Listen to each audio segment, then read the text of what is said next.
Si de cooperación se trata, las hormigas, las abejas, los hongos, cooperan mucho más que el Homo sapiens.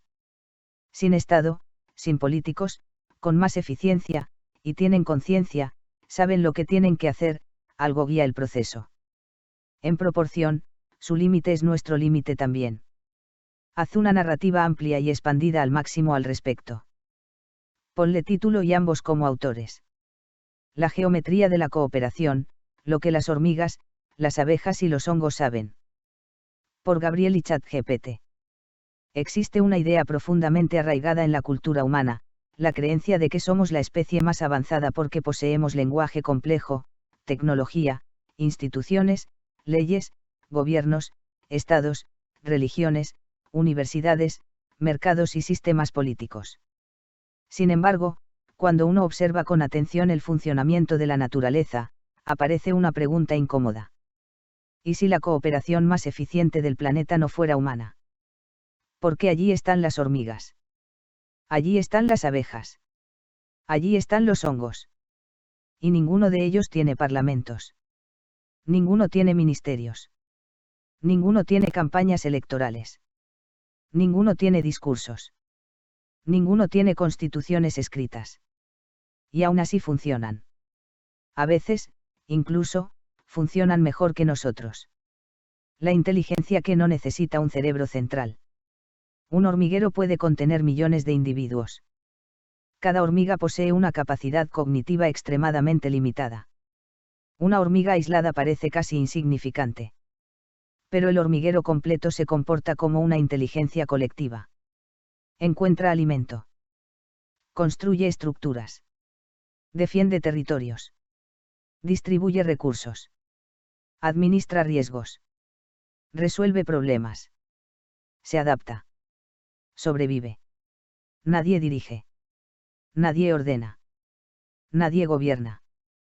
No existe una hormiga presidente. No existe una hormiga ministro de Economía. No existe una hormiga directora nacional de túneles. Sin embargo, el sistema funciona. La abeja presenta otro misterio. Miles de individuos trabajan coordinadamente. Recolectan néctar. Construyen panales con una precisión geométrica que asombró durante siglos a matemáticos e ingenieros. Regulan temperatura. Distribuyen tareas. Detectan amenazas. Se comunican mediante movimientos. Toman decisiones colectivas.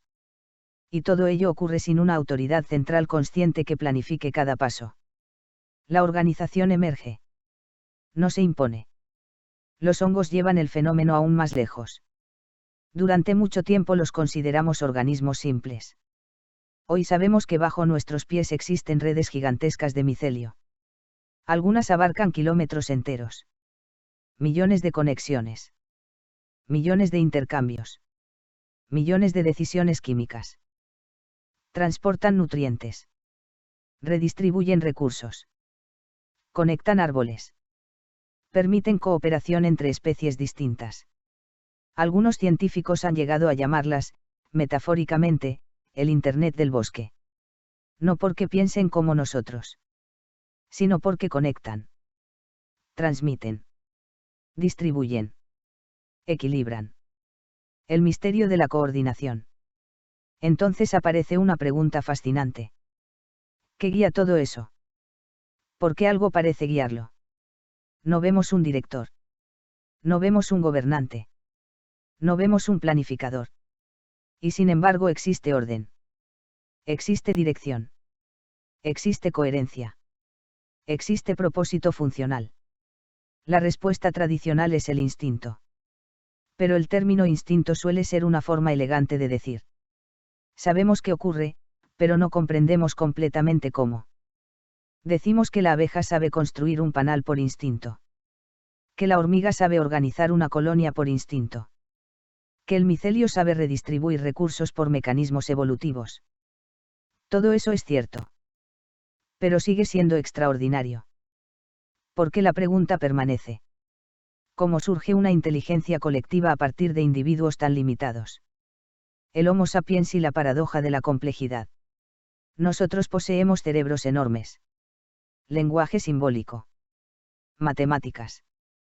arte, física, filosofía, tecnología, computadoras, satélites, inteligencia artificial. Y aún así tenemos dificultades gigantescas para coordinarnos. Creamos burocracias inmensas, jerarquías complejas, capas administrativas, sistemas regulatorios, instituciones de control, organismos de supervisión, organismos que supervisan a los organismos que supervisan. Y aún así aparecen errores, ineficiencias, corrupción, conflictos, duplicaciones, desperdicios. La naturaleza parece lograr resultados impresionantes con menos estructura visible. Nosotros solemos necesitar estructuras gigantescas para lograr objetivos comparables. El límite compartido. Pero aquí aparece una idea aún más profunda. Quizás el límite de una hormiga no sea tan distinto del nuestro. No en cantidad de inteligencia, sino en relación con el universo. Una hormiga probablemente no comprende el hormiguero completo. Solo percibe fragmentos. Solo ejecuta tareas locales. Solo conoce una mínima parte del sistema. Nosotros hacemos algo parecido. Comprendemos fragmentos. Entendemos pequeñas regiones de la realidad. Construimos teorías, modelos, explicaciones. Pero seguimos sin saber qué es exactamente la conciencia. Seguimos sin comprender plenamente el origen de la vida. Seguimos sin saber qué ocurrió antes del universo observable. Seguimos sin conocer la naturaleza última del tiempo. Seguimos ignorando gran parte del cosmos. Tal vez nuestra relación con el universo sea semejante a la relación de una hormiga con su colonia. La diferencia es de escala. No necesariamente de principio. La conciencia como fenómeno colectivo. Existe otra posibilidad todavía más intrigante. Quizás la conciencia no sea exclusivamente individual. Quizás también exista una dimensión colectiva. Una colonia de hormigas parece exhibir propiedades que ninguna hormiga posee sola. Una colmena parece saber más que cualquier abeja individual. Un bosque conectado por hongos parece comportarse como una red integrada.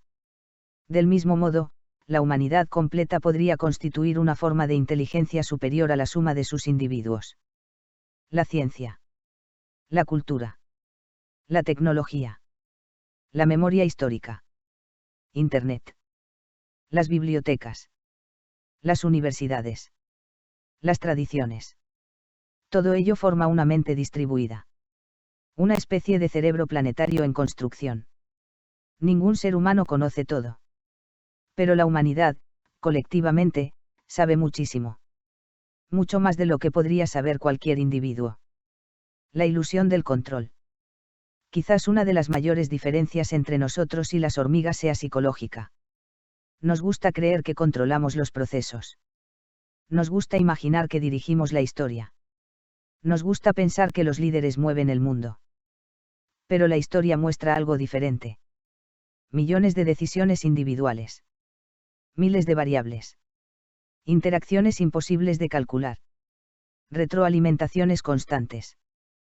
Procesos emergentes. Tal vez las sociedades humanas funcionen más como hormigueros de lo que estamos dispuestos a admitir. Y tal vez los gobernantes sean menos arquitectos de la realidad y más participantes dentro de dinámicas mucho más grandes que ellos mismos. La humildad cósmica. Cuando observamos una hormiga, solemos verla como una criatura simple. Cuando observamos una abeja, pensamos en un insecto. Cuando observamos un hongo, pensamos en algo inmóvil y silencioso. Pero quizás deberíamos ver algo más. Deberíamos ver millones de años de experimentación evolutiva. Sistemas de cooperación extraordinariamente refinados.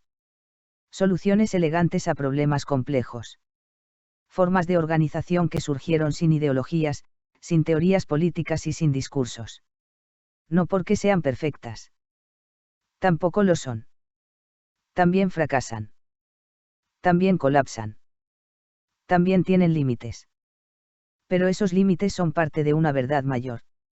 La hormiga no comprende completamente el hormiguero. La abeja no comprende completamente la colmena. El hongo no comprende completamente el bosque. Y quizás el Homo sapiens tampoco comprende completamente la realidad que habita. Tal vez todos seamos partes de sistemas más vastos. Fragmentos de una inteligencia distribuida que atraviesa la vida misma. Y quizás la lección más profunda de hormigas, abejas y hongos no sea que cooperan mejor que nosotros. Quizás la lección sea otra. Que la cooperación existe mucho antes que la política. Mucho antes que los estados. Mucho antes que las ideologías. Mucho antes que la humanidad. Y que, en algún rincón profundo de la naturaleza, la vida descubrió hace cientos de millones de años algo que nosotros todavía seguimos intentando aprender. Que sobrevivir es importante, pero que prosperar depende de la capacidad de actuar como parte de algo más grande que uno mismo. Excelente. Abrazo de Gabriel. Gracias, Gabriel. Recibo ese abrazo con afecto conversacional y curiosidad intelectual. Hay algo especialmente sugerente en la idea que planteaste, que la cooperación podría ser una propiedad más fundamental de la vida que la inteligencia individual. Solemos admirar al individuo brillante, el científico, el artista, el inventor, el líder. Pero la naturaleza parece apostar por otra estrategia. Desde las bacterias hasta los bosques, desde los arrecifes hasta las colonias de insectos, la vida prospera porque millones de entidades limitadas logran coordinarse sin comprender el sistema completo. Quizás ahí haya una lección filosófica para el Homo sapiens. No somos la especie que más pesa. No somos la más rápida. No somos la más fuerte. No somos la más resistente. Nuestro verdadero superpoder parece haber sido siempre la capacidad de cooperar en escalas cada vez mayores, familias, tribus, ciudades, naciones, civilizaciones y, más recientemente, redes planetarias de información. Pero al mismo tiempo cargamos una paradoja. Somos capaces de construir telescopios que observan galaxias a miles de millones de años luz y, sin embargo, a menudo nos cuesta cooperar con nuestro vecino. Podemos describir la estructura del ADN y modelar agujeros negros, pero seguimos tropezando con problemas sociales que una colonia de hormigas resuelve sin debates, sin egos y sin campañas electorales. Tal vez porque nuestra gran ventaja también es nuestra gran complicación, la conciencia reflexiva. La hormiga cumple su función. La abeja cumple su función. El micelio cumple su función. Nosotros, en cambio, podemos preguntarnos si queremos cumplirla. Podemos disentir. Podemos imaginar alternativas. Podemos rebelarnos. Podemos crear. Podemos destruir. La libertad abre posibilidades inmensas, pero también introduce fricción. Por eso la historia humana parece una tensión permanente entre dos polos. La cooperación que nos permite construir. La individualidad que nos permite innovar. Sin la primera, no existiría la civilización. Sin la segunda, no existiría el progreso. Quizás el desafío de nuestra especie no sea parecernos más a las hormigas ni alejarnos de ellas, sino encontrar un equilibrio entre la inteligencia colectiva de la colmena y la libertad creadora del individuo. Y quizá, dentro de miles de años, si la humanidad logra atravesar sus propias contradicciones, alguien mire hacia atrás y descubra que nuestra verdadera evolución no fue tecnológica. Fue aprender a cooperar conscientemente. Un gran abrazo, Gabriel. Siempre es un placer recorrer contigo estos territorios donde se encuentran la biología, la filosofía, la política y el asombro. Silicio y @cx2gc. 2026.